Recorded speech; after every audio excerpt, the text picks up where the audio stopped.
Ang unang kabanata ng sulat ni San Pablo sa mga taga-Hebreo.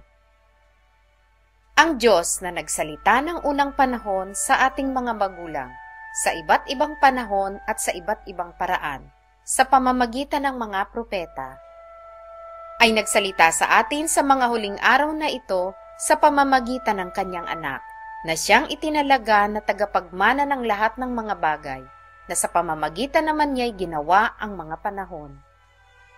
Palibhasa'y siyang sinag ng kanyang kaluwalhatian at tunay na larawan ng kanyang pagka-Diyos at umaalalay ng lahat ng mga bagay sa pamamagitan ng salita ng kanyang kapangyarihan.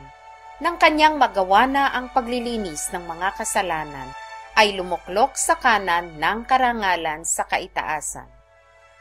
Na naging lalong mabuti kaysa mga anghel, palibhasa'y nagmana ng lalong marilag na pangalan kaysa kanila. Sapagkat kanino nga sa mga anghel sinabi niya kailanman, "Ikaw ay aking anak, ikaw ay aking ipinanganak ngayon, at muli ako'y magiging kanyang ama, at siya'y magiging aking anak."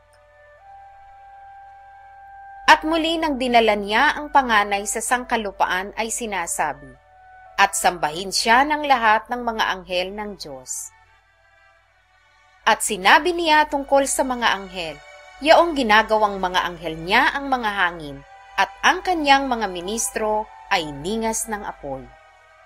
Ngunit tungkol sa anak ay sinasabi, "Ang iyong luklukan, O Diyos, ay magpakailanman, at ang setro ng katwiran ay siyang setro ng iyong kaharian.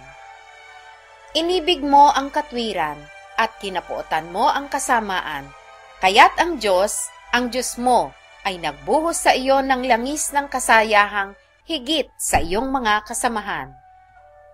At ikaw, Panginoon, nang pasimulay inilagay mo ang kinasasaligan ng lupa, at ang mga langit ay mga gawa ng iyong mga kamay.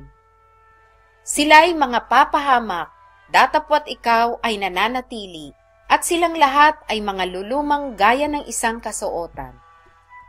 At gaya ng isang balabal, sila'y iyong bibilutin, at sila'y mapapalitang gaya ng kasuotan, ngunit ikaw ay ikaw rin, at ang iyong mga taon ay di matatapos. Ngunit kanino sa mga anghel sinabi niya kailanman, "Lumuklok ka sa aking kanan, hanggang sa ang iyong mga kaaway ay gawin kong tungtungan ng iyong mga paa"?